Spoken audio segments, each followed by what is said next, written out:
I like to think that for the most part of my career I could outlast anybody that I was fighting. And part of that, I think, was what I was prepared to do in the off season and during the season. I think that I didn't maybe punch as hard as some guys. I could take a punch. I stayed in there. I was willing to stand back and trade. I didn't like the whole wrestling part of it. That to me wasn't, some guys I felt were kidding themselves, that they really didn't want to fight. I had instances where I dropped my hands and just say to the guy, listen, let go. If you really want to fight, let go. Because they were just basically hanging on, trying to get through it. I think I was willing to take a suspension, which I think is really key. I was willing to punch their best player to make a point. I was willing to threaten their bench. And regretfully, sometimes, coaches had told me that, you've got to not get into a fight because we're down to 3 or 4 defensemen or what have you, and then people get the idea that you don't want to or what have you, or and that bothered me sometimes. And there were times that I went over the line where in a very cold, methodical, accepting manner that made a point loud and clear. Randy Carlisle, who was a really smart guy, a great defenseman, was my defense partner. So he could try to help me a little bit as to, he turned to me the one time, he said, kid, if you don't start picking your spots, you're going to get killed. Because they're the guys that I was fighting. And I don't totally disagree with them. I just was maybe too hard-headed or too stubborn or too much set in my ways of how I'm playing to listen to them. And then, you get in the penalty box in Long Island and you look to your left and that's Clark Gillies I just had a fight with. And, Clark Gillies is a great fighter and he's a great player. And, you kind of, am I really here? Am I really doing this? You get into Chicago and Ben Wilson picks you up and drops you right on your head. And you realize that these guys are men. These guys are grizzled, tough, mean. And this is the reality of it. And I better be that way or you're not going to survive. And the expectations, too, from your teammates that, some of them, they need to be protected. And the expectation is they're going to look to you to do that job. And if you can't do it, they'll get somebody else who will. And your teammates won't trust you to do that job, which really, really hurts a hockey team. Edmonton, the first day of training camp, here's a team that had won 2 Stanley Cups. Wayne Gretzky comes up to me and says, Marty, welcome to the team. We're glad to have you. And you're thinking, in the back of my mind, am I really going to make this hockey team? Mark Messier says, don't stay at the hotel. You come and stay at my house. Paul Coffey says, if you need a car, anything you need, just come to me. We'll get it looked after for you. That was the start of that team embracing the players from what I saw. And then a Dave Semenko, who I know how tough Dave Semenko was and what a great job he did. There was nothing but friendship and assistance, and it gave me the opportunity to grow as a tougher player in the league, to have that physical presence beside me. Dave Semenko was the guy. My first year and a half in Edmonton, I'm not going to kid anybody, my third and into my 4th year in the National Hockey League, the presence of Dave Semenko enabled me to grow into that role and go from that 210-pound kid that's raw and fighting men who are 15, 20, 25 pounds heavier than I am and are grizzled and they're tough, to being one of those guys. And Dave Semenko, in a very classy way, helped me, show me the ropes, taught me that there was sometimes just going by a team's bench and saying, somebody's going to get hurt, or come into a scrum and going, do you guys really want me to get mad?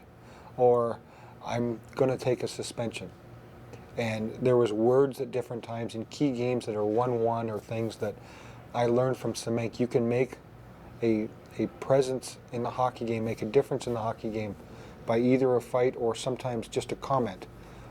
Now, those comments had to be backed up by actions at different times. You had to prove that you're capable and willing to do what you needed to do. And sometimes it's way beyond what the rules or the thought of what the rules were or the conduct of the game were really, where that really existed. Mostly times like that are when a team is doing things to your best players, and they're not going to back it up. They're not going to come out and face the challenge. They're just going to, what are you going to do about it? and it's a third line player or what have you, and you really have to say, okay, what's the time and the score of the game? To what extent do I do what I do? I had one guy that was mean with his stick on guys and thought he was a goal scorer and marginal player. And he was on his way to the bench. There's no way he would fight anybody. They opened the door and I grabbed him by the back of the jersey and I fired him head first in the open door from about 10 feet away. I got onto our bench and our assistant coach said, "My God, you can't do that." And I said, "Nah, it's okay for him." And I was, in that frame of mind, I was fine with it because I felt that the way he conducted himself in the way that I felt the game should be wasn't appropriate, so he put me into a position. And I didn't have a whole lot of trouble with their team the rest of the year. And the way coaches started to try to coach guys into how they should fight or pretend they want to fight or pretend you want to fight and cover your head up, I felt that was disgusting. And I did some other things to guys, and it was, in my own way, I felt that it made an impression. There was one night Doug Evans was playing for Winnipeg, and he speared Gretz, and it was probably the third or fourth time he tried to take liberties with Wayne Gretzky. And what I did is I hung down in their end. Play went back to our end, and I cross-checked him very, very hard, right across the chest, down on the ice. And I knew there was going to be a long time before the linesman came. And when he was on the ice, I leaned down and I really hit him hard.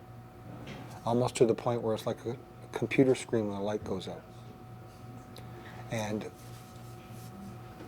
I was okay with that. Now, I got 4 games for it. After a fight? Well, the best fights that I had were ones that you're very calm, you know exactly what you want to do, and you don't lose your temper, and you just really think it through. Like I had an instance where one guy grabbed a hold of me and I couldn't get loose, so I grabbed his hand and I know I broke one of his fingers. And from that point forward, my right arm was ready to go, and it was something that I thought through, that if I'm in a situation where I can't get loose and he's not looking to punch, I'm going to do something different or whatever to get loose. And it wasn't about being mad. Mind you, the adrenaline, in Los Angeles, I would come to the penalty box and my hands, my knuckles would be cut up, and I can remember I would be almost purple from my wrist down, my hands. Part of it from holding onto that jersey and really wanting to move somebody, and the other one from, maybe hitting the edge of a helmet or what have you. And my hands would be almost purple, and looking to my left, and there's Mary Hart looking into the penalty box, seeing the bloody knuckles and my hands being purple, and it was, you're just fired up. You feel like you could bench press 500 pounds, and when you get into a situation, you can't be afraid. You're going to have a funny feeling in your stomach, but it's not fear. It can't be fear. If it's fear, you can't do that job, and you can't do it when you've got a separated shoulder in the 4th game in 5 nights, or you can't do it when your team needs you most on the worst days of the year, when people may not see it, reporters may not see it, they may not know the injury that you have. Those are the nights that I think you're a true tough guy. I think those are the nights that you're a true enforcer for your team. On those nights when it's least attractive, your team is sitting there in their building, haven't played in 3 days, and they're waiting for you to come in, and you've played the night before, and you make a difference in the hockey game. That's a tough guy that his teammates can count on.